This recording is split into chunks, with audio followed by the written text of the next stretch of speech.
Small Changes by Digits 27, Chapter 13, New Freedom. A solid smack rang out through the compact training ground deep inside the Ambu headquarters. The sound was of one snake-masked Ambu's face firmly meeting the solid concrete of the floor. His opponent gave him a few seconds to regain his feet, but when the man just lay there motionless, for a while he grumbled and stalked off. The particular Ambu he had been beaten on quite thoroughly was still fairly green, only getting his mask less than a month ago. That was why he didn't know it was a particularly bad idea to challenge Tora to a spar on this particular day. Most new today was the anniversary of the Uchiha clan massacre by Itachi Uchiha, leaving only two of his entire family alive. In the Ambu, however, it was known as one of the 2 days in the year when you did not approach Torah unless it was of vital importance. Hebi was now among the few that knew this solemn and exclusive fact. At least he would when he woke up 2 days later in the Ambu infirmary. Naruto breathed a deep sigh of relief as he walked out of the stifling air in the headquarters, lifting his mask up enough to pull in a lungful of the clean air.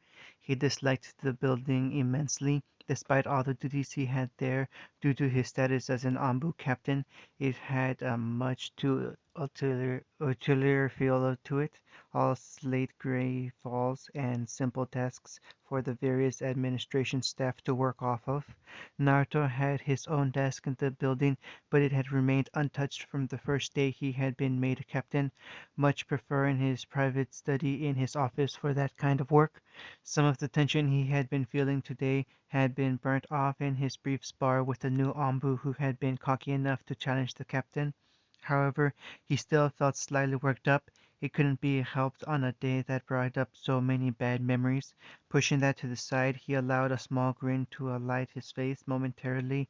Hopefully he could change today into a good day full of memories he wanted to remember. Behind him, a young frog-masked Ombu rushed up to him only to watch as his captain suddenly vanished in a flash of red light. Blinking in surprise at the sudden departure, he shook his head and stored away his question for later, turning back to tell his comrades what he had seen. There were a lot of rumors flying around about the captain, most of them revolving around the fact he never seemed to sleep. Patrols would leave for the night, passing him by as he trained only to return when the sun rose to find him still working through various exercises or practicing jutsu. The young red-headed captain reappeared a few hundred feet away from the headquarters, his eyes glancing around at his surroundings before dropping down to street level. He laughed at the young girl he had landed beside, jumped up in surprise, only to turn with a scolding look in her eye. Her irritation bled away as she looked at the blanked tiger-themed Ambu mask staring at her disappointingly. "Hey, Hannah, you ready?" The young Inuzaka nodded uncertainly for a moment before her more natural nature kicked in, reaffirming her nod with more confidence. "Sure, everything's ready, but are you really sure I'm the right person for this?" Naruto chuckled, the sound getting slightly distorted through the mask as he placed a reassuring hand on the girl's shoulder. "We've already gone over this. If I didn't think you could do it, I wouldn't have asked." Hannah nodded with her eyes slightly narrowed, but eventually relented as she allowed the tall redhead to lead her way. Flashback. A 15-year-old Naruto walked up to the high walls of the Inuzaka compound, his face set into a look of determination. Today he was dressed in his father's old tracksuit. He wasn't sure why he had gone with the change all of a sudden, but lately he just felt he needed the extra comfort they provided. Uncle was out on a mission, and that was perfect. He wanted to surprise her with this so nothing could be revealed yet.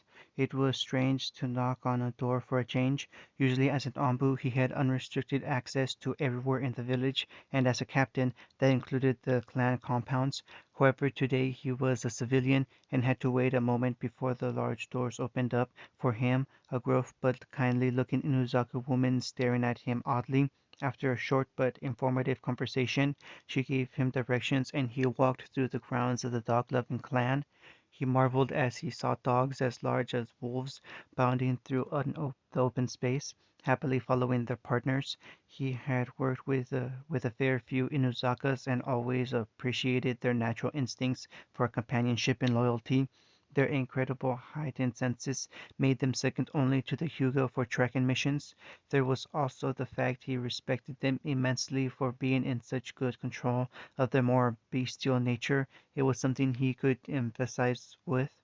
Arriving at the small, nondescript building towards the center of the compound, he quietly let himself in, giving a small nod to the receptionist as he walked on by. He knocked on another door, waiting a few moments before a soft voice called him in. He followed the moment, hand on the doorknob. The voice sounded awfully familiar, yet he couldn't quite place it.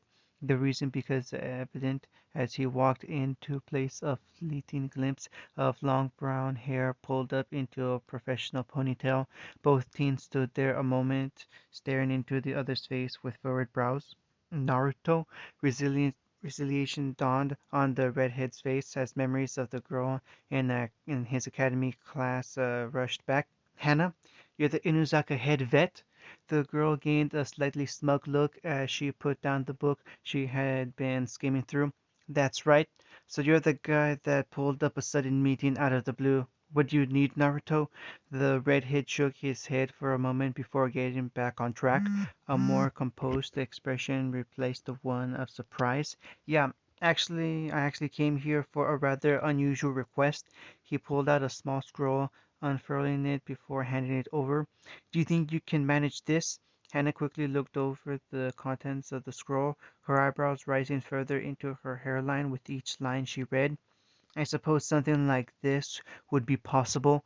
A frown marred her otherwise flawless skin as she looked up from the scroll, breaking away from attempting to figure out some of the more complex diagrams. Why me, though? Surely this is something more suitable to a medical ninja? Naruto shook his head quickly. He had expected the question.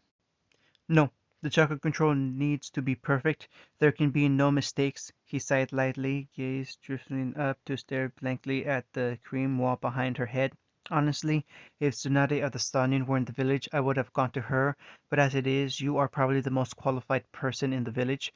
The words sounded surprising even to him, especially as he remembered how she was in the academy. Luckily, she seemed to have calmed down quite a bit since then.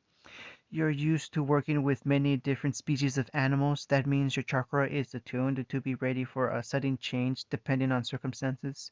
Medical ninjas are too rigid in their practices, unable to properly adapt to the unexpected. He had already begun making his way out of the room as he spoke.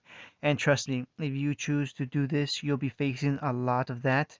I'll understand if you don't, but I'll owe you a massive favor. Bye, Hannah. The young Inuzaka vet watched the redhead leave with a small sigh. She wasn't ashamed to admit that in the academy she had a small crush on the boy. Most of the girls did anyway.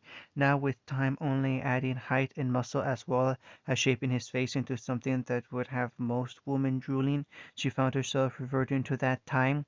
She looked down at the scroll in her hands again, her lips turning up into a smirk as she pondered what she could do with a favor from Naruto. Flashback end. Come on, Naruto. You know I hate things like this. Uncle's rather loud pleas fell on deaf ears as Naruto continued to lead the purple-haired girl through the streets, blindfolded securely around her eyes. Oh, I don't think you'll hate this. The girl huffed in annoyance, but inside she was actually rather anxious. It had been a long time since Naruto had seemed so. The only real word she could put to the feel was excited, and that child wanted to keep a good surprise, but bursting to tell kind of way. At least to tell me where we're going. She heard a soft chuckling behind her, cursing this blindfold that had her so disoriented right now. At first she had tried to keep track of where they were going by the direction they took and the sounds that she could hear. However, that didn't last long. She was much too impatient, and she was pretty certain Naruto had led her in a few circles to stop her doing just that. No need, we're here. Uncle let out a relieved breath. The general sounds of the streets had died down when they had entered the building, and now she was practically dying to know what was going on. Finally! She quickly tugged the blue cloth from around her eyes, knowing that she must have looked like a fool being led through the village with it. However, as she looked around, confused was the only expression on her face. They were in a medium-sized room comprised solely of slate-gray walls. There were no windows, and when Naruto closed the door behind him, it seemed to melt away, seemingly disappearing. "Is this your idea of a surprise? Looks more like a prison cell to me." Naruto grinned, walking straight past the girl to stand at the center of the room. "It is a prison cell." Uncle's eyes twitched as Naruto ignored her completely, instead focusing his attention on a ring of markings at the center of the room. Being around Naruto long enough, she knew they were seals, but she couldn't tell what they did in the slightest. "Okay, let me rephrase that. Why the hell did you bring me to a prison cell?" The Naruto looked up, still grinning fondly. Nothing could have damped his mood today, because today I'm getting rid of your curse mark. Time seemed to grind to a halt for Anko as Naruto's word sunk in, her throat suddenly going dry as sandpaper. My mark? Naruto simply nodded happily, looking at the door like he was expecting somebody. Sure enough, a few moments later, Hannah walked through the door carrying some equipment Anko didn't recognize. "Sorry I'm late. I had to go and get some stuff. Wasn't sure exactly what I would need." Uncle just blinked at the new arrival, her mind still trying to wrap around the fact that tomorrow she might be walking around free of the damn Mark's influence. "It's all right. We only got here a few minutes ago." Uncle blinked again, gulping to meet her wet throat slightly. "What the hell is going on here?" Hannah turned, not having noticed Uncle in the corner as she walked in. "Oh, hey, Uncle. A long time no see." She smiled weakly, suddenly understanding a lot more of those diagrams all of a sudden. Seeing Uncle's hand rest on top of her mark, she was about to continue nervously when Naruto placed a reassuring hand on Uncle's shoulder. "It's all right. She's here to help. We need a medic for part of the ceiling." Uncle just blinked, her head still spinning madly from all the information she was suddenly getting. "You're really going to remove the curse mark?" Naruto nodded quickly, returning to observing the myriad of seals in the concentric circle around the center of the room. At least he was until he was suddenly tackled to the floor by a flying purple glop.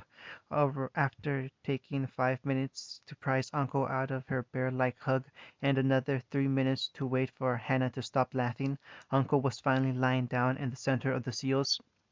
What is it?" Naruto was looking down at her with a small blush across the bridge of his nose, nervously playing with the ink brush he had in one hand. He looked away shyly, mumbling out something that Uncle couldn't quite hear, but had Hannah, with her surprising senses, blushing up a storm.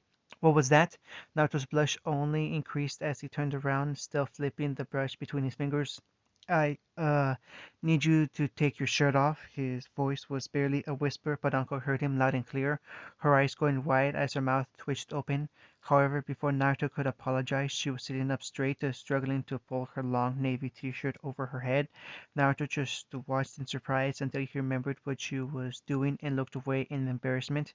After a few minutes, Uncle coughed loudly, forcing Naruto to look back around. Um, are you going to do something? It's freaking cold in here." Naruto was worried when he looked around, but thankfully Anko had her arms crossed over her chest, protecting her modesty. Of course, that didn't stop Naruto talking a small take stop Naruto from taking a small glance anyway. He was still a teenager. Right. And like a switch had been thrown, all the embarrassment and nerves were gone from the redhead, replaced by a much more professional and concentrated expression. He carefully pricked her thumb, letting a few drops of her blood drip into an ink container he had drawn.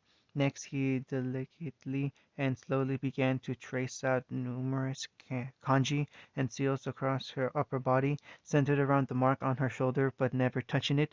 Occasionally, Naruto would have to stop, either to carefully push Chakra into the ray he was constructing, or to wait for Anko to stop giggling as the tickling brush moved over her sensitive skin. "All right." Anko looked up in shock, careful not to move too much, like she had been instructed. She may have been naturally energetic, but even she wasn't going to sabotage her only chance at freedom. "That's it?" Naruto had to refrain from chuckling as he shook his head slowly. "No, that's just the ceiling done. Next we have to actually activate it." Uncle just stared at him for a moment with unblinking eyes, straining to stay lying down at that moment. We'll get on with it then. Naruto grimaced as he looked away, making it seem like he was double checking the seals, even though he had already checked them at least 5 times before even bringing Uncle in. It's going to hurt. Uncle's eyes narrowed as she found his concern for her touching, but right now she couldn't care less what he thought. I don't care. Just get this damn mark off of me. Naruto sighed wearily before looking back around, their eyes meeting for a moment. As light caramel looked into deep purple, he gave a curt nod and motioned for Hannah to come closer. They shared a wordless conversation as Hannah's palm began to glow green. All right, here goes nothing. With a deep breath, Naruto began to channel chakra into his hand until it erupted in blue flame like his own torch. Then, still holding that breath, he carefully moved his hand over the seal, trying not to pay too much attention. However, Uncle flinched at the heat radiating from his palm. With one last bated breath, his glowing hand hovered over the Mitsudome before he slammed it down roughly, twisting to the left, Uzumaki seal style. Jujutsu release.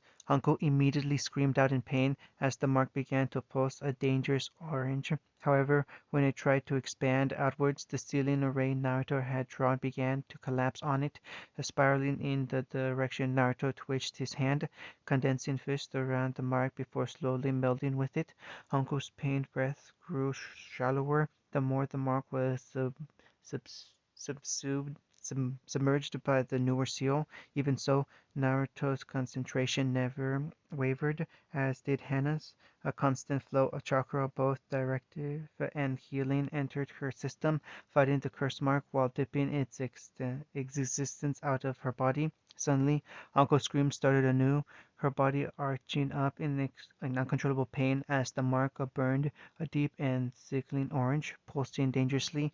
Naruto's hand began to lightly shake as he felt it fighting him, pushing him back on his seal like a snake backed into a corner. He grunted in concentration, forcing more of his chakra in to suppress it, but it fought back just as fiercely. Parts of the seal entered it, also beginning to turn a dark orange.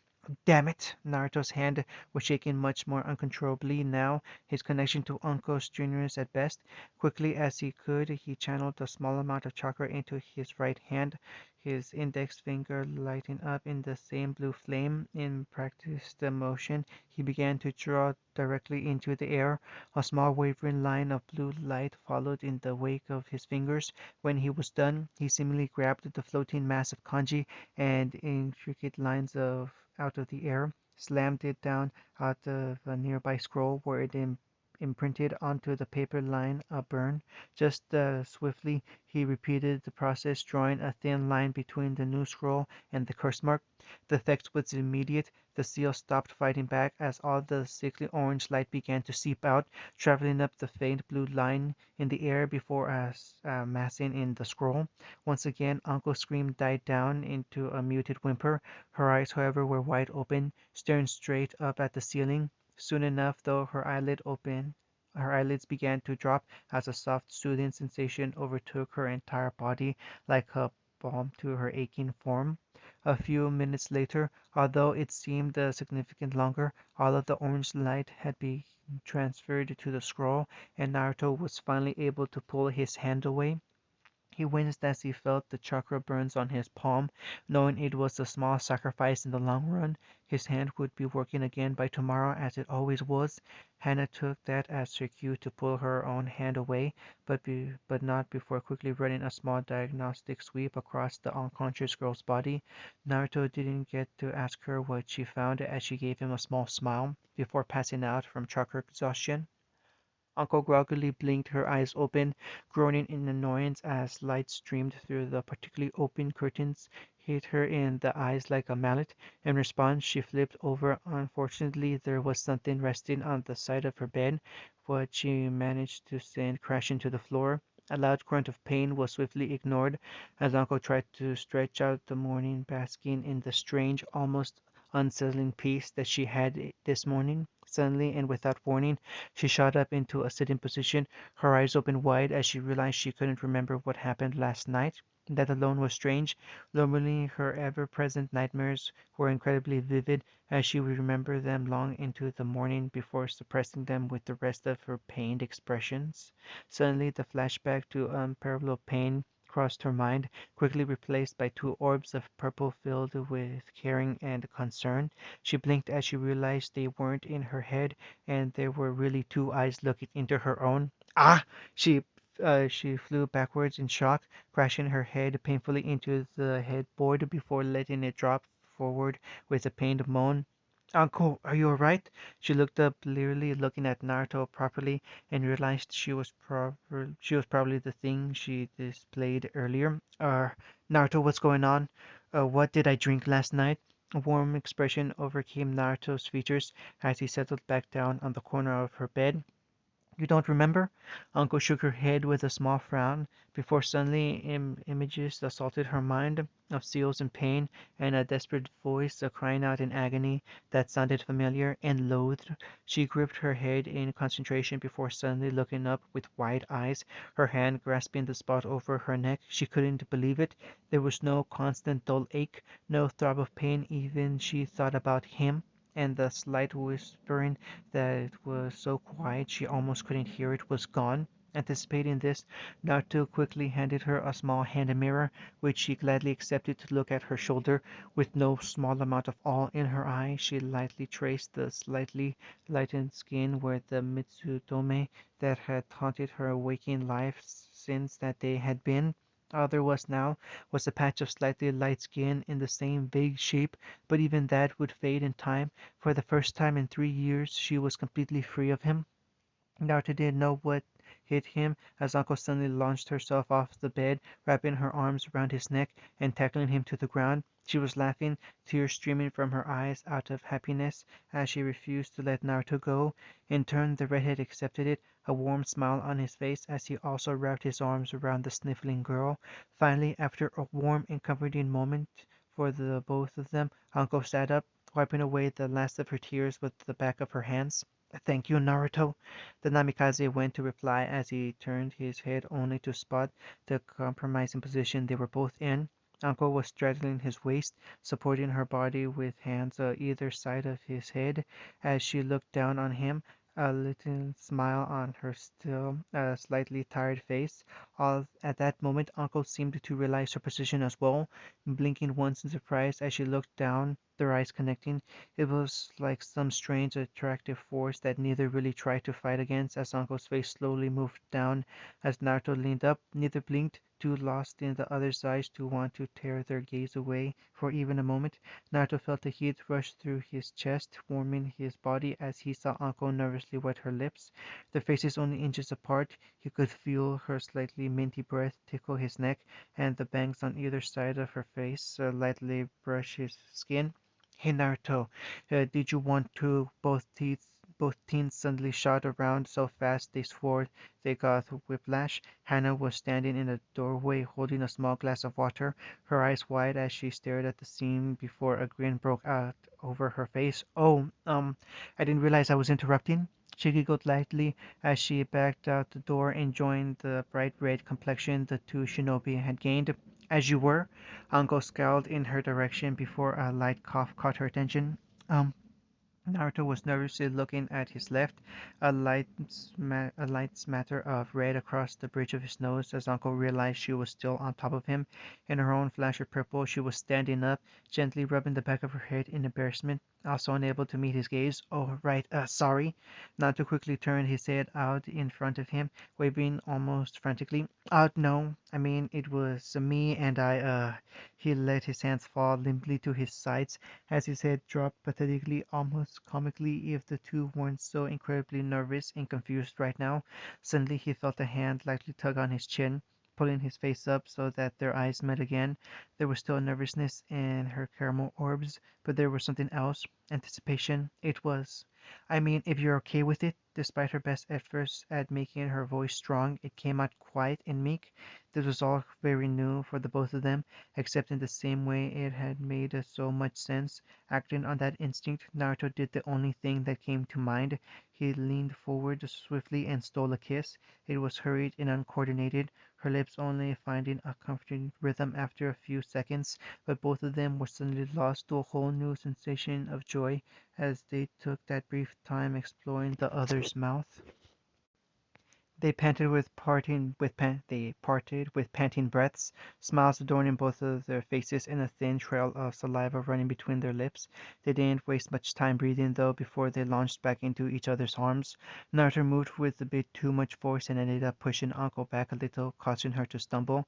They found purchase again as she fell back onto the bed, Naruto on top of her as they continued their impromptu makeout session. Naruto pulled back again, gasping for air with a stupid grin on his face that Uncle quickly got rid of as she flipped him over so she was on top again, capturing his lips with her own. She almost gave a small yelp of surprise when she felt a tentative, probing tongue slightly push against her top lip. After barely a moment of hesitation, she allowed it entry, and a whole new dynamic to kissing was found for both the teens. A veritable tongue war took place, each fighting for dominance as the muscle moved over and under one another, never staying in the same place for very long, like either other like their other kisses. It couldn't last forever, and they had to part, although Anko took the opportunity to lean back up, pulling her shirt over her head in one smooth motion. That day Naruto found out that Anko did not wear a bra under her shirt, or anything else for that matter. After a few awkward seconds of Naruto staring up at her exposed upper body, which made the girl want to cover up out of sudden embarrassment, he seemed to catch on, shedding his own shirt as fast as he could. As quickly as it had stopped, as quickly as it stopped, Anko fell back on top of him, enjoying the feeling of their now exposed skin rubbing against each other. Naruto wasn't sure where this sudden spurt of confidence came from them again. He was never ready. He was never really one to sit still or and do nothing. Either with the way he found his hands that had previously been moving up and down Anko's exposed back, moved around to her front, softly grasping her breast. A small moan of pleasure and encouragement was all the environment he needed to start moving the hand in circular motions. Spurred on by Uncle's purring into his mouth, he brought the other hand around as well. Uncle's hands weren't idle either. She had been running up and down Naruto's hardened abdomen, occasionally squeezing them shut as another jolt of pleasure would rush through her lithe form. Taking another burst of initiative, Naruto broke away from their heated kiss, much to Anko's evident disappointment. However, that expression was wiped away as Naruto began to tentatively kiss his way first down her chin, then to her neck, doing his best to remember where she had been most ticklish when he had been drawing the seals. He had been to lightly kiss her collarbone in places. Without him suppressing her, her moans of delight were much more vocal, making Naruto glad he had privacy seals in every room in the house. Eventually, though, his adventurous kissing went further south, finally finding his mouth over Uncle's exposed and hardened nipple. When he first kissed it lightly, he could have sworn Uncle hissed in pleasure, her back arching back as if trying to further the contact. However, when he lightly sucked on it, she nearly lost control. Then and there, her inexperienced body proving too sensitive to the amazing ministrations of Naruto's tongue. By the time he pulled away, she was breathing heavily, looking just about ready to drop onto Naruto's shoulder to rest. Uncle, if you want, we can just stop here. His only reply was the sound of a zipper being pulled down so quickly it nearly snapped off. Two very sweaty and tired teens lay on an equally sweaty bed, the sheets rumpled and disorganized, but at least covering the majority of their modesty. Uncle sleepily lay her head on her new lover's chest, her hand gently running circles across his abdomen, a dreamy experience on her face, even as she looked about ready to fall asleep. Naruto had his arm wrapped snugly around Uncle's more petite form, a far-off look in his eyes as he stared in no particular direction. "That was incredible," he laughed slightly as Uncle merely nodded her head, her hair tickling him as it brushed against his skin. However, after a moment of thoughts, she lazily raised her head, slipping over Naruto's form with the sheet still on top of her until she was straddling him again. Was incredible. A sly grin passed over her features as she leaned closer, her lips only a few inches from Naruto. So, who said we were done? End of chapter 13.